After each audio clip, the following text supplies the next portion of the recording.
Welcome to St. Luke's Health Now, a show dedicated to giving you the most up-to-date information on cutting-edge medicine. I'm your host, Ashley Russo, and we have a great show tonight. We're talking about breast health, what you need to know, and the latest technology and innovative ways to find and treat breast cancer.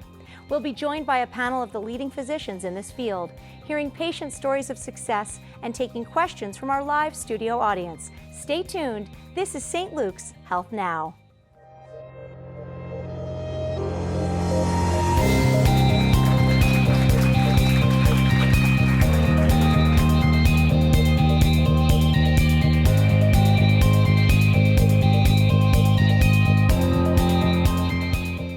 Coming up on this episode of Health Now, an in-depth look at breast health with St. Luke's University Health Network. Stay tuned.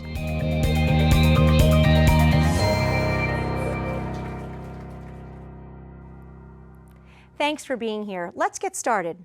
We have an excellent panel of guests today on Health Now. Joining me first is Dr. Holly Warholick, a Lehigh University graduate majoring in biochemistry. Dr. Warholick went on to study medicine at the Philadelphia College of Osteopathic Medicine. She later did her residency right here at St. Luke's and loved the Lehigh Valley so much, she and her husband decided to make this their home. The mother of two, Dr. Warholick has delivered hundreds of babies and truly enjoys helping women find their best path to healthy living. I've been with St. Luke's for 12 years. I did my residency at St. Luke's and I was actually here before then as a med student, and I really love everything that St. Luke's has to offer. So 4 years ago I started this practice here at our Anderson campus, and it's grown now to 3 physicians taking care of all our pregnant patients. I'm also involved in the medical executive committee here at the Anderson campus. So we see patients starting in adolescence all the way through menopause. We try to see them yearly for their annual well visits. We do birth control. We talk about options for controlling periods that are maybe heavy or painful. Preconception counseling is something we do here as well. Once we get pregnant, then we see you very frequently throughout the pregnancy to help take care of you. We tend to put other things first before our own health. And I think if we start teaching our younger patients to, to look out for things and to be on top of things and make sure they come in for their yearly visits, and to know that if something doesn't feel right, that maybe it's not, and they should come in to talk about it. So from the time I was a medical student, coming to St. Luke's was always a very comfortable, welcoming environment. I mean, people say hi to you in the hallway, they're smiling at you, they're more than happy to be helpful. And it was always just a warm, welcoming environment that really drew me to St. Luke's.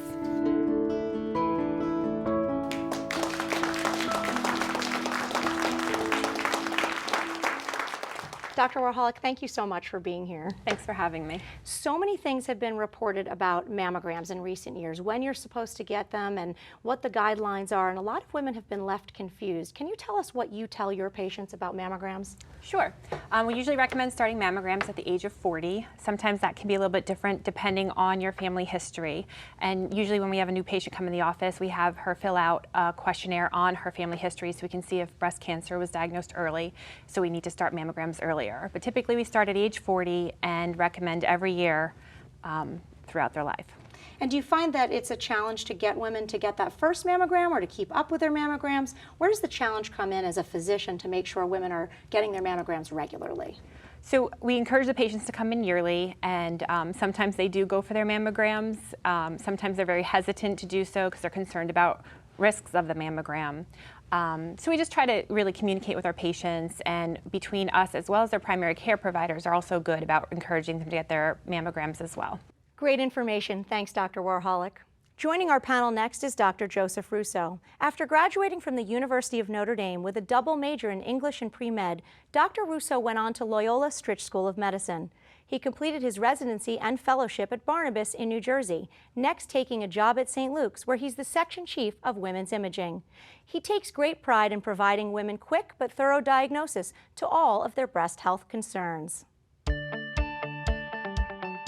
My position is Section Chief of Women's Imaging. It's a branch of radiology, first of all, so I was a radiology resident, and in going through the program, I realized that women's imaging was a great combination of both technology and the ability to speak to a lot of patients as well. Women's imaging allows you to discuss cases with patients, do biopsies on patients, and you really get more of a patient-doctor interaction. One of the real distinguishing features of our program is all of the diagnostic work is done in this building.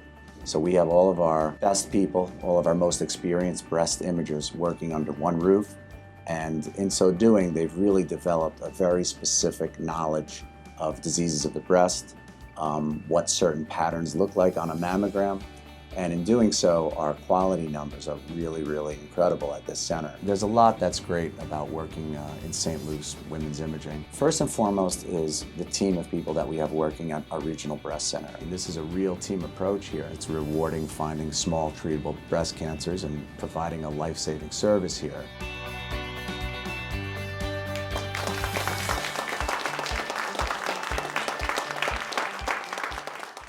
Welcome, Dr. Russo. Thanks for being here. It's great to be here.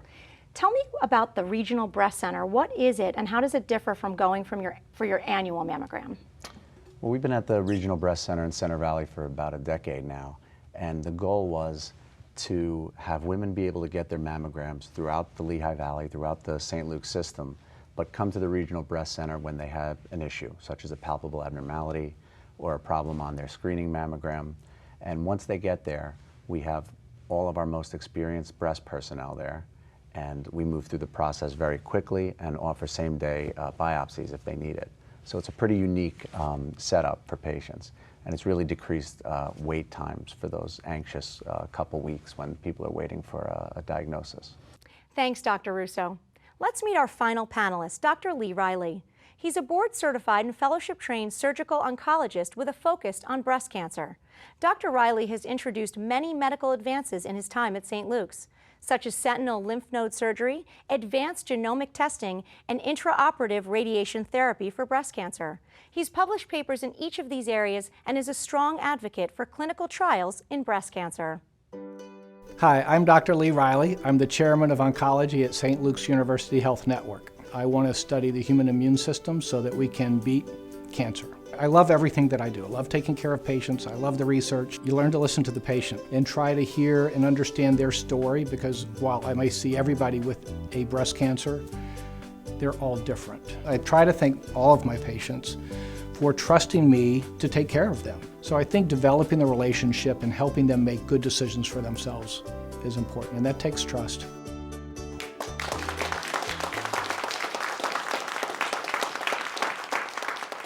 Thanks for joining us, Dr. Riley. When patients hear the words breast surgeon, they often feel really scared.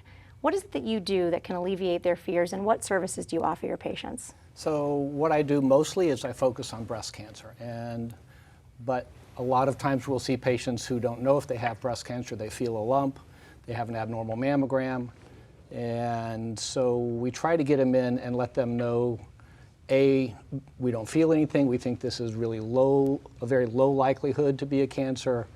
But we also try to make a connection so that if it is a cancer, we've tried to set up some trust.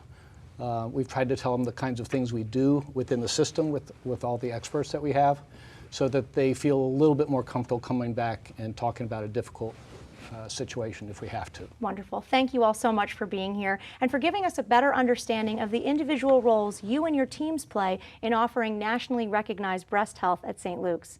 Coming up, we'll dig deeper into how the panel works together to solve complex breast issues, what new technologies are available, and we'll hear from their patients and our audience later in the show. Stay tuned. We'll be back after a short break. You're watching St. Luke's Health Now.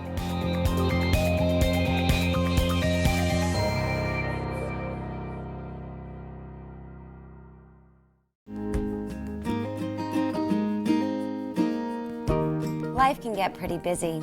From homework to housework to managing everyone's schedules, my family depends on me and I want to be there for them. I try to follow a healthy lifestyle, but I also knew I needed to fit in my first mammogram. Annual mammograms offer the best chance to find breast cancers earlier and the best chance for successful treatment. Hi, I'd like to make an appointment.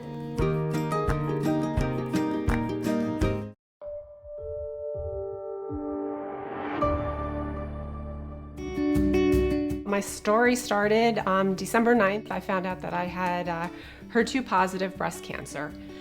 It took us for a shock, but I'm 2 years cancer-free, so that is very exciting for me. The communication between all three of my doctors at St. Luke's was amazing. You need to have doctors that work well together to make you better. It was just a wonderful experience, even going through something so hard and so difficult at the time. The research that the doctors do at St. Luke's was amazing. They told me that they were going to cure me, and that was the best feeling. St. Luke's made me feel like a person, not a number. It was me being treated, and they made me feel right at home. And my doctors, they were the rock stars, because they got me to where I am today.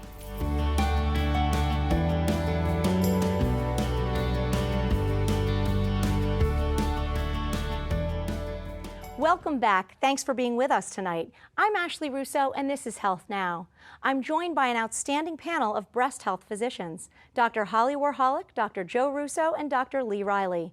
We've discussed their individual roles. Now let's get a better understanding of the breast health care available at St. Luke's. We want to thank our audience for being here today and providing us with such insightful questions. We'll get to those later in the show. And to our patient participants whose stories you're hearing throughout the episode, we thank you.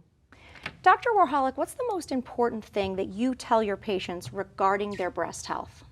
I encourage my patients to be comfortable knowing what their normal is. We have a lot of women coming in asking if they should be doing monthly exams, and we try to not put too much stress on that, but just to be comfortable with what's normal for yourself. So knowing your own body and changes is really significant, and if they feel any changes, they should probably contact you. Yes, and they usually will. Usually it's a panic call, so we try to get them in usually within a day or two so that we can do a breast exam and then get them set up for the appropriate imaging. Okay. Dr. Russo, we've heard a lot about individualized health care and individualized plans. What role does that play with mammograms and breast health? Well, for decades, the idea was if you had breasts, get a mammogram, and that was really the only game in town. And part of the problem with that is really something we're attacking now, and that's dense-breasted patients, okay? Mammograms just are not as effective in those patients. And it's not that we were hiding it from the public, we just didn't really have a good alternative to mammography. But now we have a few, and St. Luke's is lucky enough, in no small part to our partnership with GE, that we have a lot of great technology to throw at patients that are either high risk or dense-breasted. So a lot of time and care is going into each patient's case to decide what is the appropriate technology for them. Absolutely. Clinicians will call me to ask what the best test to get is. Lee and I are in conversations all the time about what to do with cancer patients, and there's a really great communication about it. Yeah, you mentioned being in contact with the other physicians, and Dr. Riley, what role do these new technologies play in your part as a surgeon? Do they help you, and if so, how? So they definitely help because, as Dr. Russo said, we've got dense breasts. We may not be able to see things. We're connected digitally, where I'm in my office, Holly's in her office, and we can all sit there and look at the film and come up with questions. So Dr. Russo may see something and say, I see this. I may feel something, and that doesn't match up. So that communication in real time is very important. So all of these technologies, whether it's MRIs, 3D mammograms, 3D ultrasounds, really help, and different things look differently. That's great, and I know that it takes a lot of people to put this together, and Dr. Russo, you were talking about the Regional Breast Center having really a wonderful team. What is the team approach that you use, and how is that a benefit to patients? Well, when an anxious patient comes into the breast center, we want it set up so that every step of the way is handled efficiently and expertly. And we have all of those pieces in place at the Regional Breast Center and really any diagnostic center in the St. Luke's system. So our breast healthcare nurses, our technologists, our radiologists, they're all available so that a woman can get answers as soon as possible. And that's really our goal, is to get the anxious patients taken care of as soon as possible. You mentioned that there are a lot of options now. What about surgical options, Dr. Riley? If a patient comes to see you, they are diagnosed with breast cancer, what are some of the options that you are considering individually for each patient to treat that breast cancer? So typically there are two surgical options. There's either a lumpectomy or there's a mastectomy. But all of those things interplay with chemotherapy, different types of radiation. So my job is to sort of give them an overview of a treatment plan. So sometimes for a very aggressive cancer, we might start with chemotherapy. For somebody who has a slower growing tumor, we might recommend a lumpectomy, and radiation only is a single dose in the operating room, so it's all done. So it really depends, sort of as Dr. Russo said, that you specialize, or you come up with a specific plan for that patient. And we have tremendous number of options. It's really encouraging, I think, for women to hear that there are so many options every step of the way, even from just getting to know your own body to the imaging to the surgical. So thank you so much for this information. Insightful information from all of our panelists, but we're not done yet. After the break, we'll talk about the role data plays in your care. You're watching St. Luke's Health Now.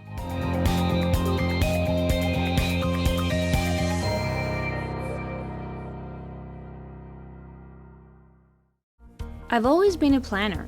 Our finances, vacations, everyday dinner. But when it came to my health and I really needed it, St. Luke's had a plan. They worked with me to make informed choices that make the most sense for my type of cancer. They call it personalized medicine. I call it amazing. Know your options, influence your future.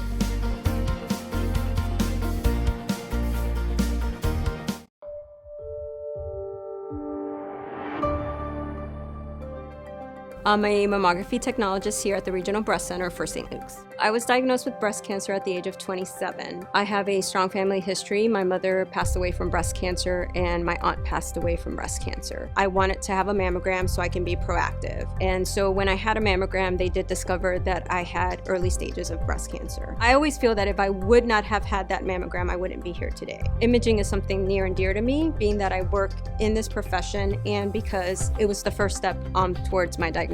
If you have your screenings and if you are proactive, you can survive cancer. I truly, truly in my heart believe that St. Luke's imaging saved my life, and that's one of the things I'm very grateful for.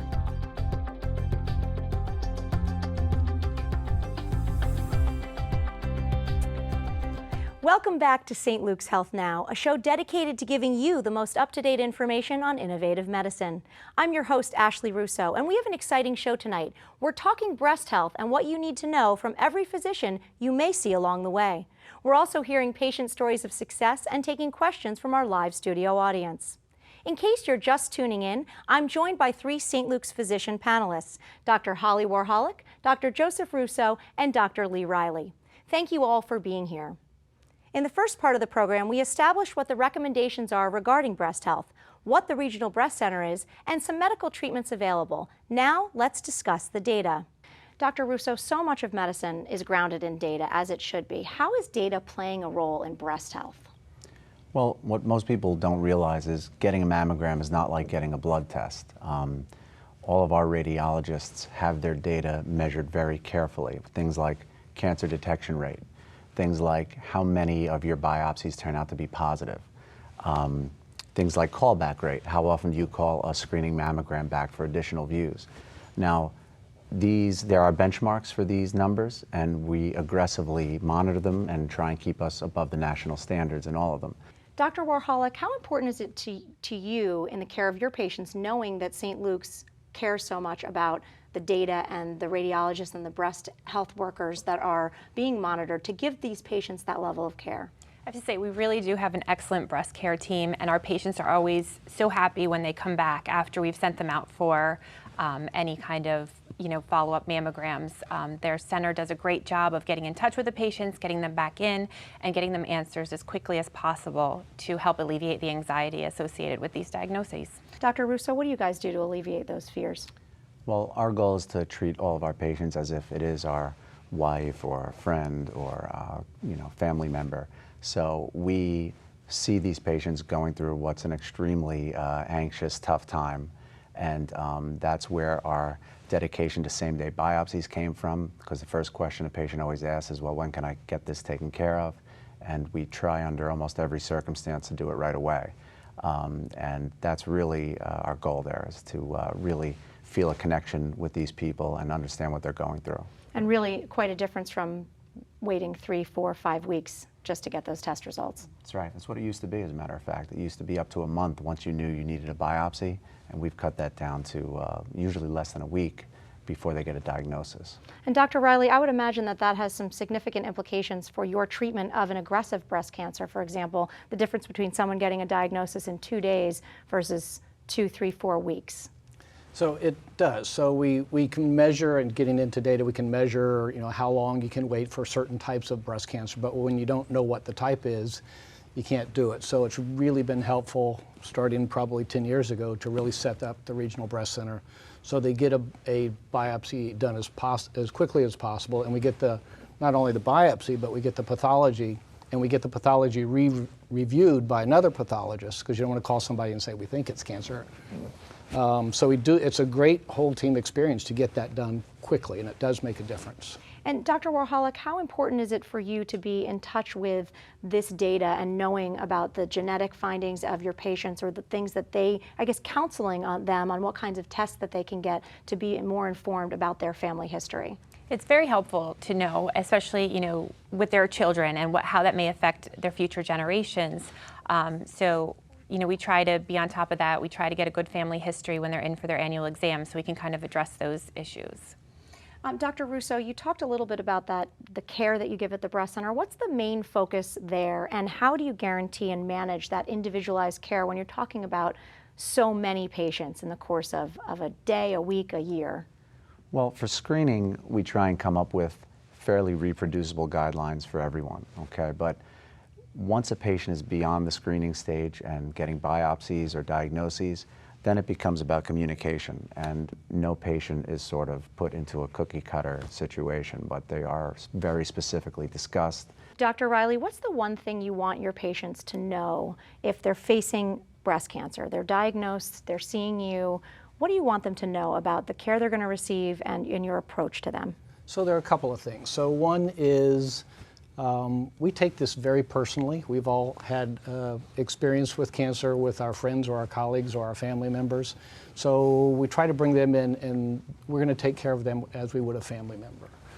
The other thing, though, is we've got a really large network. We've been developing this breast program for 20 years since I've been here, with all the technologies you mentioned earlier. So there's really nothing that we don't have from a technology perspective or an expertise. Putting those two things together, I think, really gives the old St. Luke's slogan, big city medicine, hometown care. And I truly believe that, and I think we've done a great job doing that. It's wonderful to hear that not only is there cutting edge technology, but there's clearly a level of care and personalization that I think it's important for patients to know. So thank you all so very much. Up next, questions from our live studio audience. Stick with us. You're watching St. Luke's Health Now.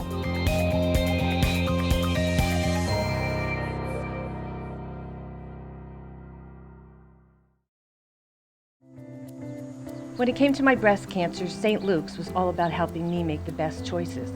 It turned out I was a candidate for this new technology, IORT. It actually reduced my treatment time, and I loved that I didn't have to travel to New York or Philadelphia. People at St. Luke's are just generous, professional individuals, and the level of care is top-notch. I am grateful to them every day. IORT allowed me to get my life back.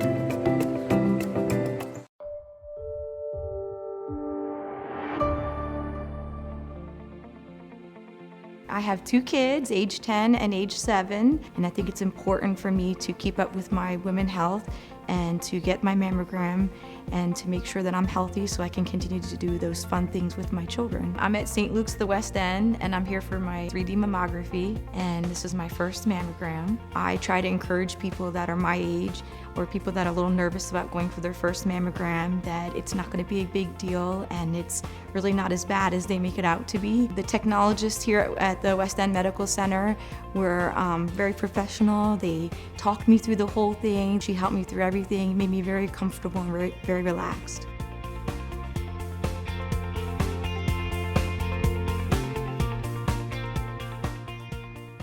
Welcome back to St. Luke's Health Now. I'm your host, Ashley Russo. A special thank you to all of our audience members and especially our patients for sharing their stories with us. And of course to our great panel, Drs. Warholic, Russo, and Riley.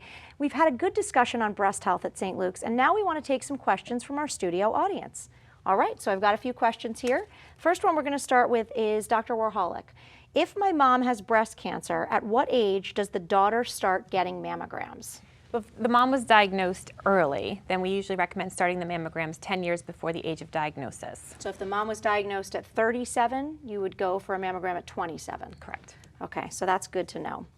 All right, Dr. Russo, I've been told I have dense breasts. Is there a way to find out just how dense they are, such as a rating system? And how do I know if I should be offered a screening beyond a mammogram? Every radiologist often can disagree with another radiologist on what breast density someone is.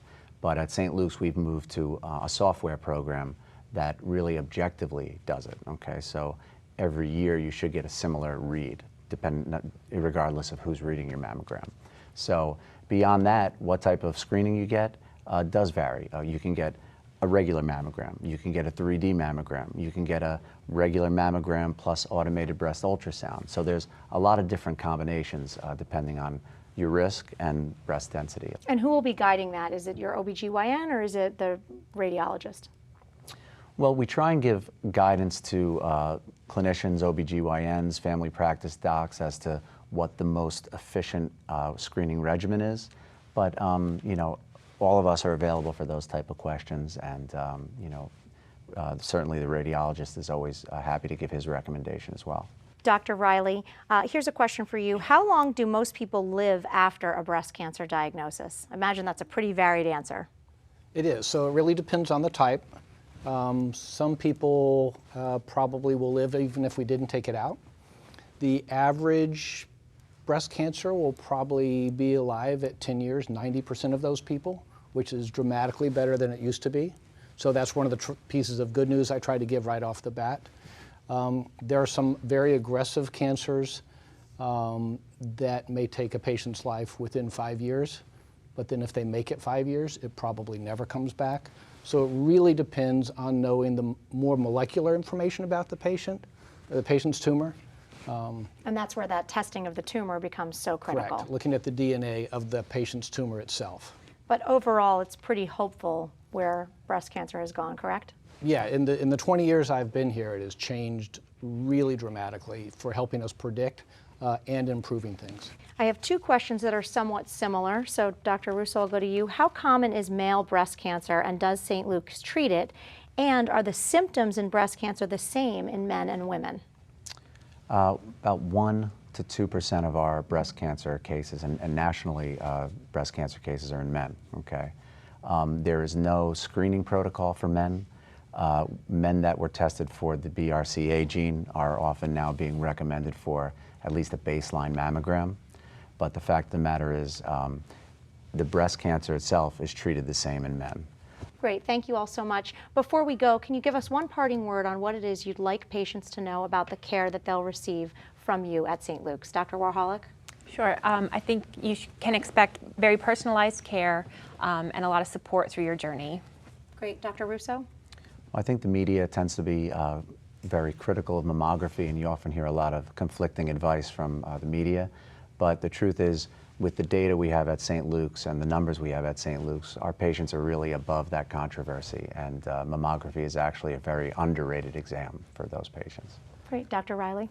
So most women actually don't get a mammogram. The people who don't get a mammogram think they don't have risk. And that's the most common person, is somebody who actually doesn't have risk. So I would just stress, get your mammogram and alert your physician if you feel something that's different that you sense for your breast. Great. Thank you so much, all of you, for joining us and for giving us this valuable information. And thank you so much to our audience for being here tonight and providing us with these insightful questions. For more information on breast health, the Regional Breast Center, or cancer care at St. Luke's University Health Network, please visit their website at sluhn.org or call InfoLink at 1-866-St. Luke's. I'm Ashley Russo. This is St. Luke's Health Now. Thanks for tuning in. Until next time, be well, and remember, it's important to focus on your health now.